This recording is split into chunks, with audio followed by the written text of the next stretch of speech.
This is the WTFBACH podcast. Right, that work those fingers. The podcast about Johann Sebastian Bach, brought to you by his prodigal son, WTFBACH. Join WTFBACH as he guides your mind through a contrapuntal journey. Why don't you let WTFBACH guide you? And now, here's WTFBACH. Hey, it's WTFBACH here, Evan Shinners. I'm traveling, hence not at my usual setup. You may hear the sound quality is a little different. I flew with a budget airline, so there was no way I was going to bring my podcasting mics with me. So if you can, do me a favor, drop me a quick message on my Instagram or at bach@wtfbach.com and tell me, hey, the sound didn't bother me, or hey, the sound was awful, I can't wait for your normal setup again. Since I'm away from the usual setup and just traveling with a small MIDI keyboard, I thought I would try something interesting for you today and speak a little bit about why, on this podcast, you often hear computers playing Bach. Why do I feature so many electronic renditions of Bach? Some of you love it, maybe some of you don't, but hopefully at the end of the day, all of you will be able to appreciate and to understand why I find that computers using MIDI can help us get deeper into Bach's music. What is MIDI anyhow? When I say a MIDI recording, what does that mean? MIDI stands for Musical Input Digital Interface. I had always assumed it stood for something like Musical Information Digitally Input, but nope, it stands for Musical Input Digital Interface. Okay, but what is that? Well, we could think of it as the computer's ears, perhaps. The computer registers an event, a MIDI event, like a very simple ear. It hears three things in each event: the pitch, how long the pitch is, and how loud the pitch is. What I like about it is that it registers only those three things. Unless you add extra stuff to these MIDI events, a MIDI file does not contain such information as the tempo of the music or the instrumentation. In fact, many MIDI keyboards don't even allow for the telling of how loud the pitch is. It is simply playing or not playing. Therefore, many MIDI files often contain only the information to tell the computer what pitch to play and when to play it. Does that sound familiar? Does that sound like Bach? Well, believe it or not, in fact, Bach's music, if you are ever able to crack open a score of some sheet music, usually contains no tempo markings, no dynamic markings, no articulation, no expression, usually no clues about how to play the piece. Of course, there is explicit instrumentation in Bach, and don't let anyone tell you that the Art of Fugue wasn't written for a specific instrument, because where were you all of season 1 of this podcast? But aside from the instrument on which the music is supposed to be played, usually Bach's music only contains the notes themselves. There is a quote attributed to Bach, which goes something like, "There's nothing to it. All you have to do is hit the right notes at the right time and the instrument plays itself." And that sort of is like MIDI. Let me try and explain how a computer reads MIDI information. There are grids that organize the MIDI events. And since the purpose is to read music, the grids are binary, divided into twos. Now, if you read or have ever tried to read music, you first learn that a whole note is divided into two half notes, a half into two quarters into eighths, etc., so that eventually something like 16 16th notes fill one bar, one measure, same as for quarter notes or 128th notes, on and on. Now, if you imagine a computer taking in the information on this grid at a consistent speed, moving from left to right, just as we read music, the computer thus also reads music. This is not a new idea, naturally, because perhaps those of you who know how early player pianos work, you've maybe seen this. Player pianos pass a scroll at a constant speed. The scrolls contain the same information: which notes, how long, how loud, and the mechanism reads the notes on a scroll in a similar way. In fact, those player piano scrolls, if you ever get your hands on one, even resemble the look of MIDI files on modern computers. Now, there are two ways of making a MIDI file. One would be, like the early player pianos, to play anything into the computer itself. This could be a MIDI violin, a MIDI drum, a MIDI keyboard that looks like a piano, though I myself have actually made entire albums using the keyboard on a computer.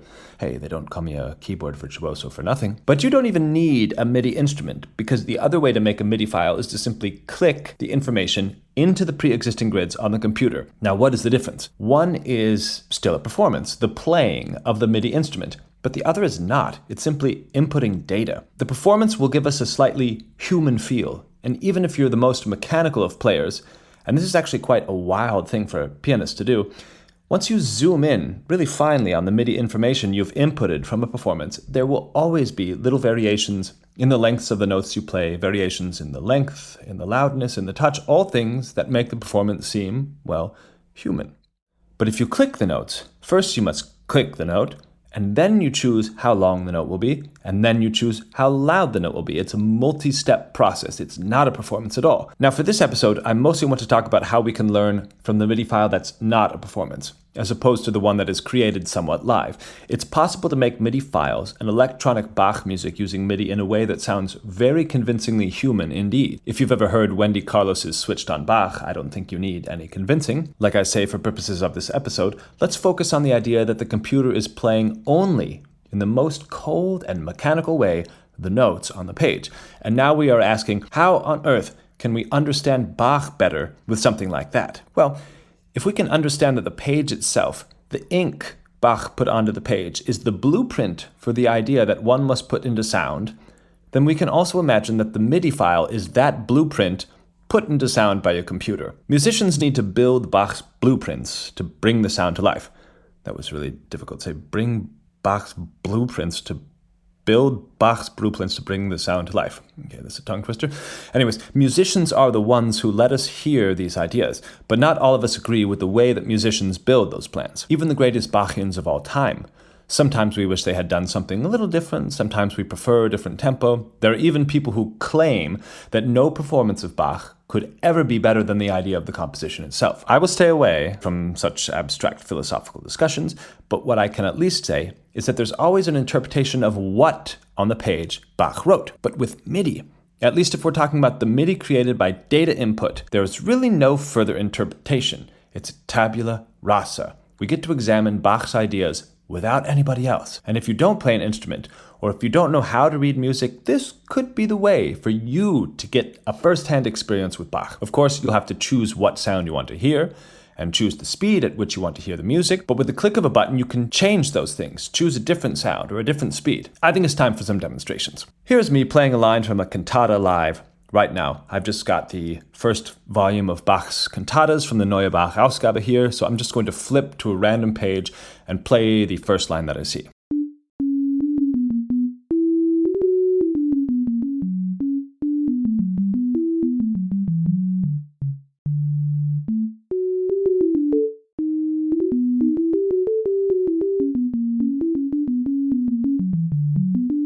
Now, you might have been able to hear there a difference between the loudness of certain notes. I suppose you could say that that's my interpretation, my human touch. But if I touch this one button, we'll hear all the same music, the same passage, but now with all the variations in loudness removed. The timing will still remain exactly the same, but all the notes will be exactly the same loudness.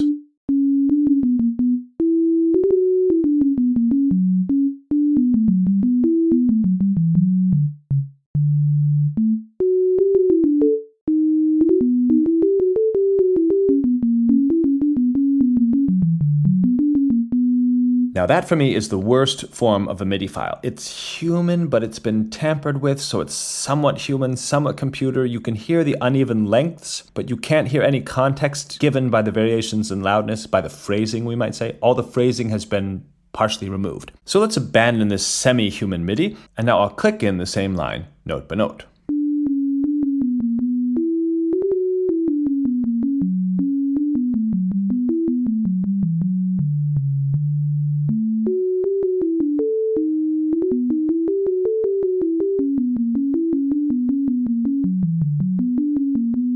The difference, I assume. Now, I've told you that MIDI doesn't contain the information for which sound should be heard. So indeed, I have chosen the sound that you've just heard, but I can very simply choose a new sound.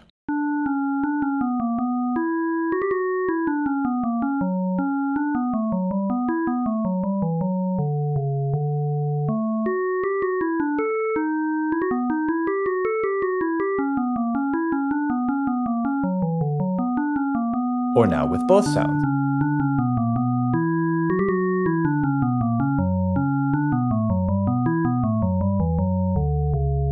Or now I can drag the pitches up.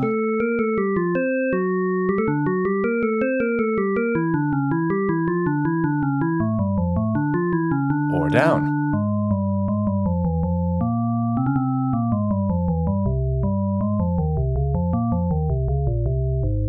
Now when I clicked this music into a grid, the music in the computer was set to 120 beats per minute. That's 2 clicks a second. So now I'm going to set it to 240. It'll be twice as fast.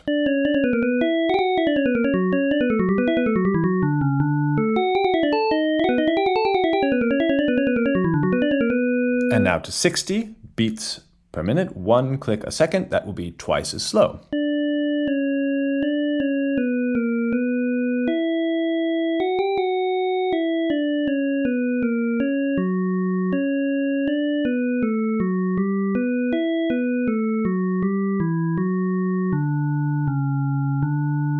And I can also do wild tricks with the MIDI, such as reverse the order of the notes, akin to now reading music from right to left.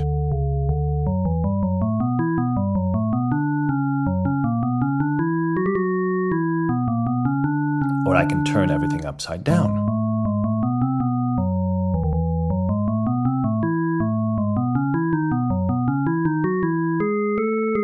Now, you've all heard that in the episodes dealing with the mirror fugues from the Art of Fugue from the first season. Actually, this is all sounding quite familiar because the first so-called bonus episode I did back on March 15th, 2020, I played the first fugue from the Art of Fugue in 11 different ways, some of which included certain voices completely absent. And this is a technique very easily executed with MIDI. Simply click a voice and it's removed. Now, in addition to MIDI, I also like to use a technique called panning. That's where you determine in which speaker the sound will go, such as the sound of my voice. I'm going to move it from this speaker. Now I'm going to move it into this speaker. Now, in fact, I recorded an entire album, the so-called organ sonatas of Bach, among the very best examples of his 3-voice counterpoint, where each voice appears in a different area of the speakers.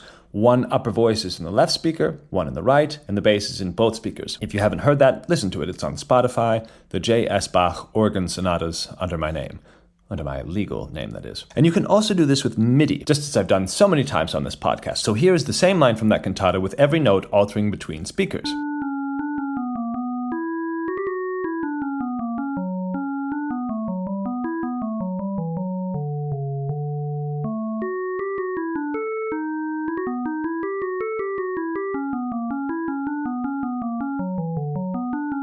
And now here's the same line in one speaker with its complementary bass line in another speaker. And this will help you isolate the two different parts of this counterpoint.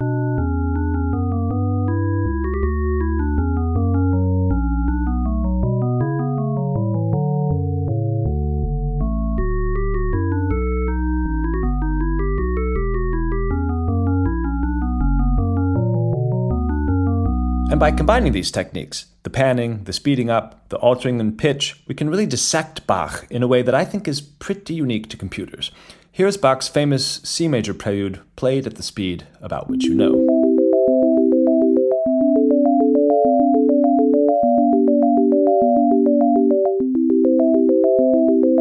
And now, well, why not? Let's hear it at a superhuman speed.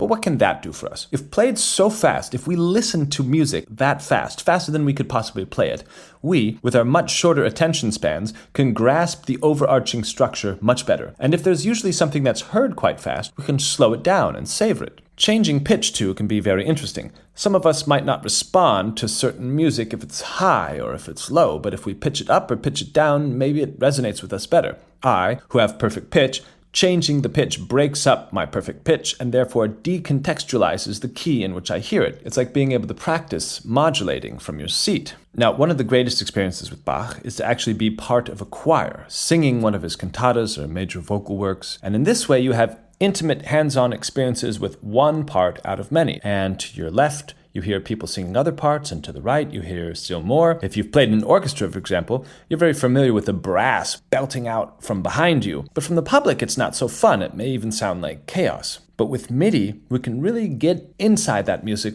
with just a computer. For example, it's hard to find a recording of the Sanctus from the B minor Mass with just the vocal parts. But with MIDI, we simply download the entire file of the Mass in B minor, then mute all the instruments, and boom, we get an inside glance into the construction, just the vocal parts.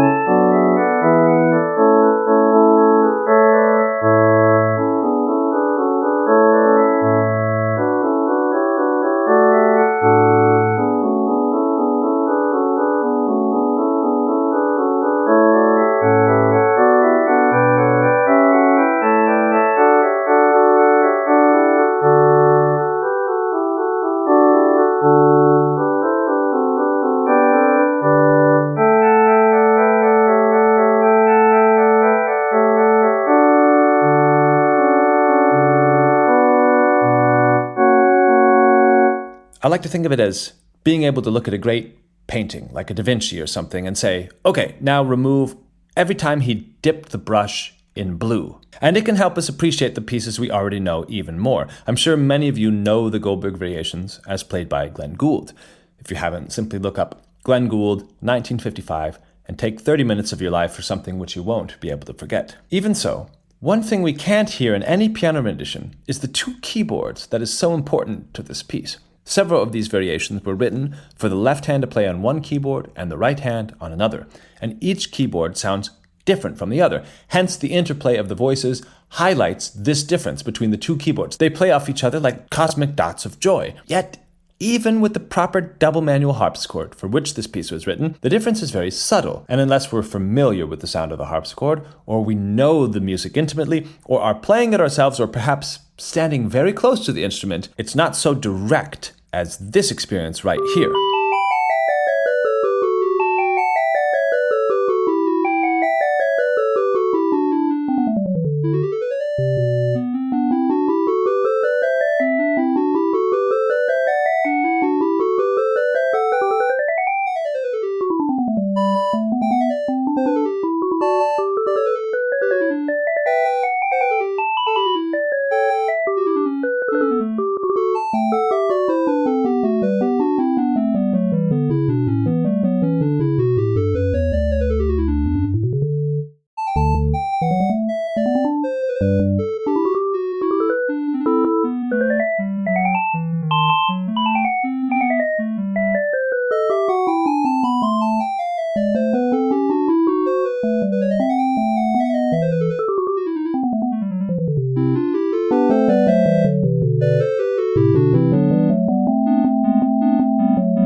In order to get something like that without a computer, we would have to put two different instruments in different opposite corners of the room to have that much clarity between the voices. Now you may be saying, I do read music, so why would I use a computer to get into Bach rather than just going into the score myself with my own instrument? Well, personally, I've had trouble understanding some pieces of Bach. I suppose what that means for me, what understanding means for me, is that every single note in Bach has a purpose and leads to the next from the former. The former couldn't exist without the latter, nor could the latter exist without the former. It's the most masterful construction of, well, I think anything, of words, of colors, of numbers. Bach for me is the greatest genius of all time. And there are times when I hear a piece played, and if I don't know the piece inside and out, I might not get a spot. I might not understand how one note led to the next. Maybe it was the chair I was sitting in. Maybe it was an interpretation that didn't make sense to me. Maybe I just need to hear it again. In any case, if I myself can't understand that original blueprint that Bach put down, I can listen to the MIDI, and there, if I don't understand that, if I don't understand the construction, I know the lack of understanding is with me because it's certainly not with Bach. So I can take the MIDI, I speed it up, I slow it down, I change instruments until I understand it, and I give you my word that there is not one piece that I have come across that upon further examination and repeated hearings, upon dissection, that it doesn't suddenly strike me as masterful, full of sense, full of logic and beauty. I really committed to this idea of learning with MIDI because until I was about 27 or 28 years old, I really never liked, I have to admit, the sonatas for violin and harpsichord, BWVs 1014 to 1019. Several violinists had invited me to play them, but every time, even right there, being in the middle of the music, I felt a little bit bewildered. Perhaps in the case of other composers, this might be a sign of not the greatest pieces, but with Bach, this is certainly the conclusion that a naive musician would draw, not Bach's best pieces. But the wise musician would think, this music must be over my head. So one day I thought, these must be masterpieces and I need to know them. So I downloaded the simple MIDI reader onto my phone, and there on my phone, I listened to the pieces in their individual parts by panning certain voices, changing the sounds, speeding them up, slowing them down, dropping the pitch, raising the pitch, and before long, there wasn't one measure of these 6 sonatas that wasn't resounding in my ears with absolute joy. I, without even looking once at the score, was able to tell where the mistakes were. Yes, in the particular MIDI files, because people do make mistakes when creating the MIDI files. Again, a human had to create this file. Which brings me to the final point. If you don't play an instrument, or don't play an instrument well enough to play Bach, you can still learn his music. If you have music software, you can download thousands of Bach MIDI files and simply drag them into the software and get into the music yourself. Even if you don't have music software, you can search online for online MIDI players and then upload a MIDI file to that website and hear the music played in this way. I would even say that if you're fully acquainted with Bach, you should do this anyhow, because there will be something in the way that a computer reads music that will yet reveal details of Bach you hadn't paid attention to. Let's call the computer musical unbias. And now, I'd like to put some links to MIDI files in the episode description, but I warn you, as I said, certain MIDI files have mistakes. Many MIDI files are simply no good. After all, one either has to be a sort of skilled musician when creating a Bach MIDI file, or one has to simply be completely meticulous about its input. In fact, I will link to an interesting essay on the art of creating MIDI files. So just be careful, as you would with any information about Bach, even if it's a biography from a certain famous Bach performer. Do your own research. I haven't gone into these MIDI files myself that I'm linking to, so yes, I assume that most of it can help you get into Bach, but there you have my disclaimer. In any case, I hope you've come to the realization that computers can aid us in our quest to understand Bach. And for us, this is extremely exciting, as we've never been in this historic position before. From the power of one's desk, we can become intimately familiar with the sound of all the interplay of all these parts in the greatest sound musician that ever lived. And some of you maybe already have understood this from the podcast, but if others of you were confused, perhaps this clarifies a few things. I feel that in the next episode, I should take a few classic Bach pieces, the hits, and put them into MIDI files with a few simple MIDI operations, and maybe you'll start to hear this music in a unique way. Thanks for listening. Wow, that's fabulous. You are listening to the WTF Bach podcast. You're listening to the WTF Bach podcast presented by